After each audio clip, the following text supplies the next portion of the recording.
민수기 31장 25절에서 31절 말씀 제가 봉독해 드리겠습니다. 여호와께서 모세에게 말씀하여 이르시되 너는 제사장 엘르아살과 회중의 수령들과 더불어 이 사로잡은 사람들과 짐승들을 계수하고 그 얻은 물건을 반분하여 그 절반은 전쟁에 나갔던 군인들에게 주고 절반은 회중에게 주고 전쟁에 나갔던 군인들은 사람이나 소나 낙이나 양떼의 500분의 1을 여호와께 드릴지니라. 곧 이를 그들의 절반에서 가져다가 여호와의 거제로 제사장 엘르아살에게 주고 또 이스라엘 자손이 받은 절반에서는 사람이나 소나 낙이나 양떼나 각종 짐승 50분의 1을 가져다가 여호와의 성막을 맡은 레위인에게 주라. 모세와 제사장 엘르아살이 여호와께서 모세에게 명령하신 대로 하니라. 아멘. 할렐루야. 하나님의 크신 사랑이 하나님을 기뻐하여 새벽을 깨우는 여러분에게 충만하게 하여서 오늘도 하나님의 풍성한 은혜를 누리는 복된 날 되기를 예수님의 이름으로 축복합니다. 축복합니다. 눈 좀 보고요. 네. 오늘 우리에게 주신 하나님 말씀을 통해서 감사는 그와 함께 하신 하나님을 인정하는 것입니다. 감사는 그와 함께 하신 하나님을 인정하는 것입니다. 이런 제목으로 하나님 말씀을 증거하겠습니다. 하나님은 모세에게 미디안을 공격하여서 바알 부올의 일에 대한 원수를 갚으라고 하셨습니다. 모세는 하나님 말씀에 순종하여 이스라엘의 각 지파에서 군사 1000명씩을 뽑아서 1만 2천 명의 군대로 이제 미디안과 싸웠습니다. 이스라엘의 군대는 미디안과 싸워서 큰 승리를 얻었을 뿐만 아니라 많은 포로와 전리품을 얻고 돌아왔는데요. 모세는 대제사장 엘르아살과 또 회중의 지도자들과 함께 진영 밖으로 나가서 승리하고 돌아오는 이 군대를 영접합니다. 얼마나 기뻤을까요? 그리고 그런 가운데 모세는요, 천부장과 백부장에게 화를 내요. 무엇 때문일까요? 그 포로로 잡아오는 사람들 가운데 미디안 여자들을 살려두었기 때문이었습니다. 미디안 여자들을 살려둔 거 무엇 때문일까요? 다른 때도 다른 전쟁에도 이런 일이 있었거든요. 그런데 오늘 미디안 여인들을 사로잡아오는데 그들로 인해서 모세가 화를 낸 이유가 뭘까요? 앞에서 말씀드렸던 바알 부올의 사건. 모압 여인들이 이스라엘 백성이 시팀에 머물 때 어떻게 해요? 이스라엘을 유혹해서 음행을 하고 또 저들을 자기도 마을로 초청해서 어떻게 해요? 우상을 섬기게 했단 말이에요. 그것 때문에 이스라엘이 하나님의 진노를 사서 하나님의 심판을 받아 몇 명이요? 2만 4천 명이 죽임을 당한 일이 있잖아요. 그래서 이 일이 있었기에 모세는 이들을 살려두면 언제 또 그런 일이 생길지 모르는 거예요. 어제도 말씀드렸죠. 별거 아니라고 내버려 두었는데 그것이 큰 화가 되어집니다. 오늘 내 편의를 위해서 허용했던 그것이요.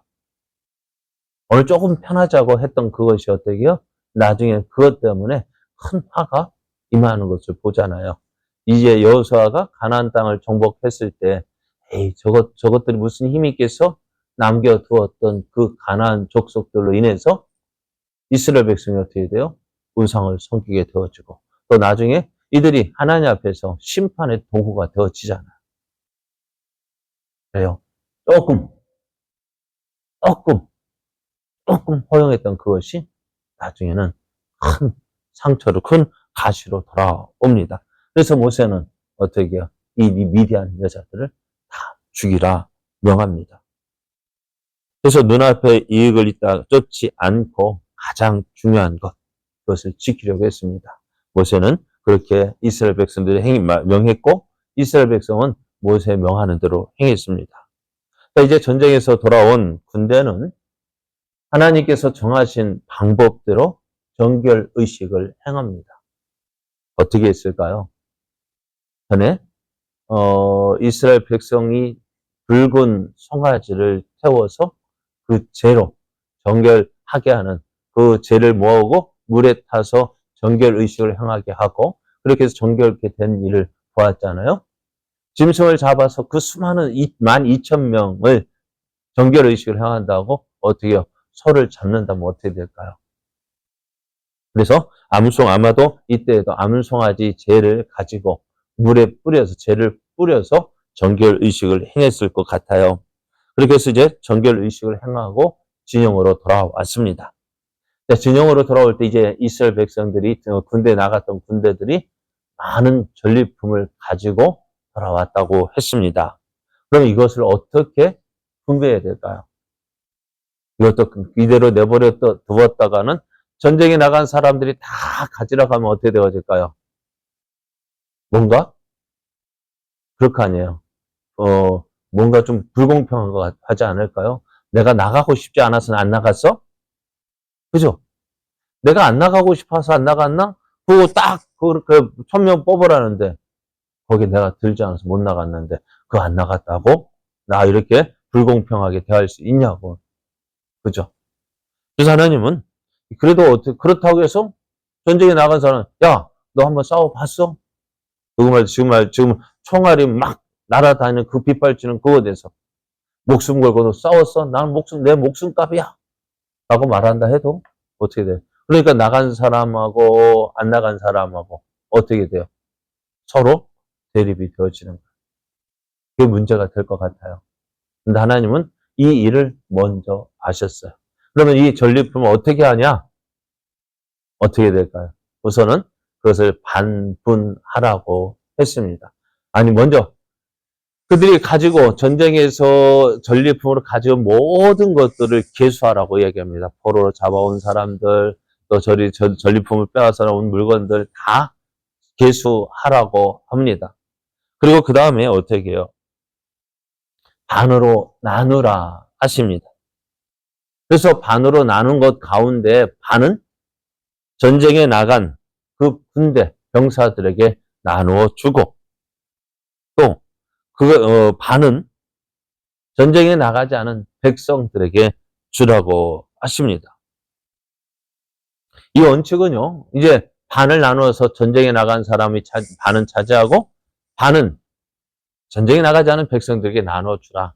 이 명령은요, 후에 여호수아 때에도 또 다윗 왕 때에도 이 원칙에 의해서 준수가 되어졌습니다. 그리고 내가 이제 반은 누가요? 전쟁에 나간 병사들이 군대가 받았고 반은 이스라엘 백성들이 전쟁에 나가지 않은 이스라엘 백성들이 받았습니다. 그것으로 끝나지 않았어요. 그 전쟁에서 얻은 것, 이제 병사들이 얻은 것 가운데에서 500분의 1은 하나님께 드리라고 명합니다.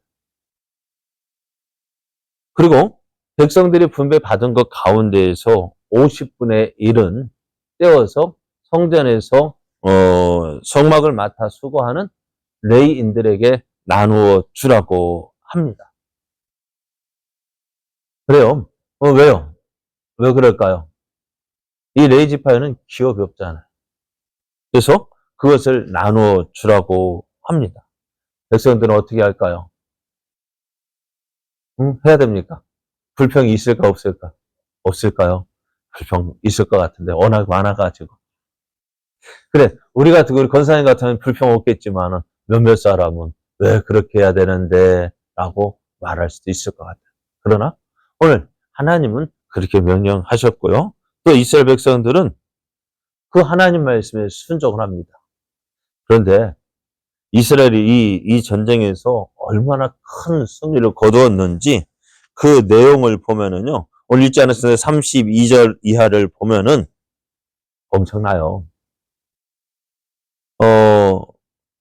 32절을 보면 곧 군인들이 다른 탈취물 외에 양이 67만 5천 마리요. 소가 7만 2천 마리요, 나귀가 6만 1천 마리요, 또 사람 남자와 동침하지 아니하여 사내를 알지 못하는 여자가 3만 2천 명이요. 그러니 이것이 어찌 되겠어요? 이것을 반을 나누라, 이것을 어떻게 해요? 나누라 할 때 그 양이 엄청나. 그러니까 이스라엘 백성이 이렇게 큰 승리를 거두었다는 사실입니다. 자, 그렇게 이제 미디안 족속과의 전쟁에서 승리하고 치안 전리품의 분배가 진행되어오는 가운데 이 전쟁에 참여했던 군대의 지휘관들이 모세에게 나옵니다. 그 나온 이유는 이렇습니다. 저들이 미디안 족속과 전쟁을 하고 전쟁에서 승리를 거둔 후에 어떨까, 몇 명이 죽었는지 세봐야 되잖아요. 그죠? 우리 저게 이렇게 잡았으면 우리 손실은 얼마나 되는지 확인해 봐야 되잖아요. 몇 명이 나갔다고요? 각 지파에서 1000명씩. 그러니까 천부장과 또 그에 따른 백부장들이 자기 밑에 부하들, 전쟁에 참여했던 그 부하들을 세워보니까요. 어쨌을까요? 한 명도 죽지 않았대요. 그러면은 전쟁에 나가서 한번 생각해 보세요. 전쟁에 나가서 앞에 말씀드렸던 그 사람이, 포로로 잡은 사람, 사내를 알지 못하는 여자가 3만 2천 명이래요. 그러면은 죽임을 당한 숫자는 얼마나 되었을까요? 얼마나 많을까요? 그죠? 근데 그렇게 많은 사람들과 전쟁하는데 그러니까 포로가 3만 2천 명이면은 그와 똑같은 남자 여자 수 같다고 한다면 그와 같은 수가 싸웠는데 한 명도 죽지 않았다면은 이게 어찌 된 일일까요? 이거는 사람의 힘으로 되어진 것이 아니라는 거예요. 내 힘으로, 그러니까 이스라엘 군사의 힘으로 거둔 승리가 아니라 하나님의 도우시는 은혜였다라는 사실을 말해주고 있는 거예요. 그러니까 어떻게 해요? 이 모든 것 누가 하신 거예요? 하나님이 하셨습니다. 그러니까 이것을 깨달은 이 지휘관들이 어떻게 해요? 자신들이 받은 전리품의 일부를 하나님 앞에 특별한 예물을 드리고 싶다고 했습니다. 그래서 이들의 말을 들은 모세와 엘라살은 그러면 그거 해라.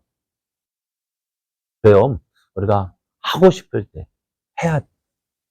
억지로 하는 게 아니라 감사함으로 하고자 할 때 어떻게 해요? 해야 돼. 그렇습니다. 그래서 이스라엘 이 지휘관들이 그들이 가진 것을 바쳤는데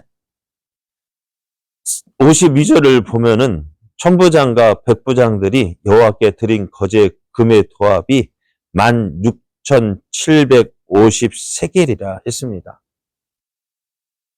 정확하게 따져보지 않았는데요. 수백 킬로가 돼요. 금이요. 그 많은 양의 금을 얻었다는 거예요. 그래서 모세는 이것을 받아서요. 어떻게 해요? 하나님의 거룩한 성소에서 이스라엘 민족을 위한 기념으로 삼았다 말씀합니다. 하나님은 이스라엘이 미디안과 싸울 때 함께 하셨습니다. 저들에게 승리를 주셨습니다. 저들이 하나님께서 주신 그 승리로 얻은 결과 전리품을 가지고 그것을 나눌 때에 이스라엘 백성들 어떻게 이 모든 것이 누구의 힘으로? 하나님의 은혜로, 하나님의 도우시는 힘으로 되었음을 기억하고 그 하나님께 감사한 것입니다. 오늘 하나님은 그렇게 하나님을 인정하고 하나님 말씀에 순종하고 감사하는 것을 기쁘게 받으셨어요.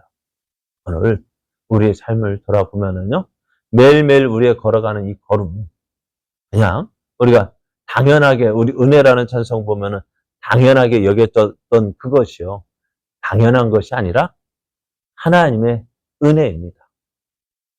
우리가 누려왔던 모든 것들 당연하게 생각하고 누려왔는데 여러분 그러잖아요. 우리는 어떻게 해요? 교통사고 날 뻔했어. 그죠? 아찔한 순간이 있었어. 그때는 감사하죠. 그죠? 왜?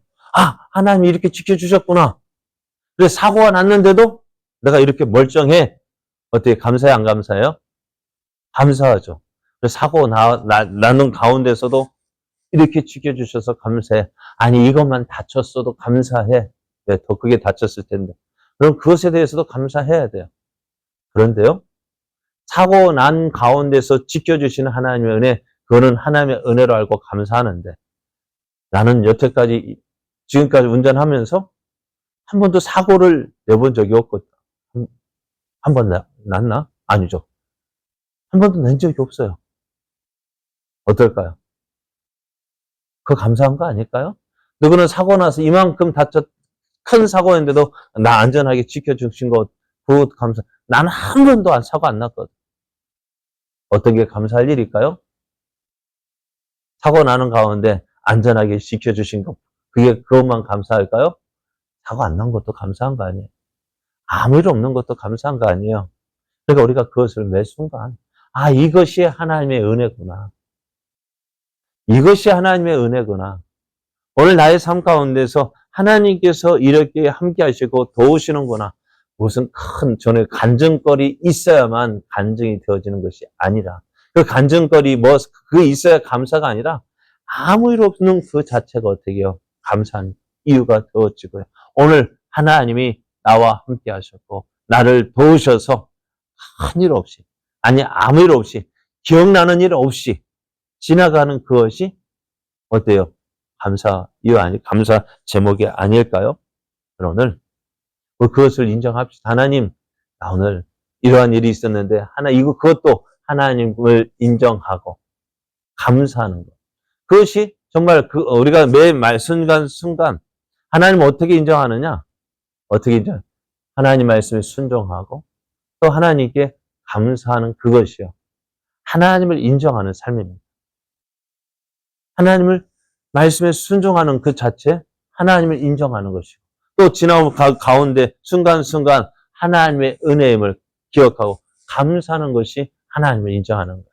오늘 우리가 매 순간순간 하나님을 인정하는 삶 살아가길 원합니다. 말씀에 순종하고 또 되어진 일에 감사하며, 그래야 할 때 어떻게 해요? 하나님이 나와 함께 하십니다. 하나님이 나를 도우십니다. 그것을 보여주는 거예요. 그것을 인정하는 거예요. 오늘 우리의 삶, 2024년 12월 5일 하루가 시작이 되어집니다. 그래서 오늘 하루도 나와 함께 하시는 하나님, 나를 도우시는 하나님, 어떻게 해요? 말씀에 순종하고 또 그 인도하심에 감사하는 삶 살아서 오늘 나와 함께 하시는 하나님을 인정하고 또 그 은혜를 누리는 복된 삶 되기를 예수님의 이름으로 축복합니다.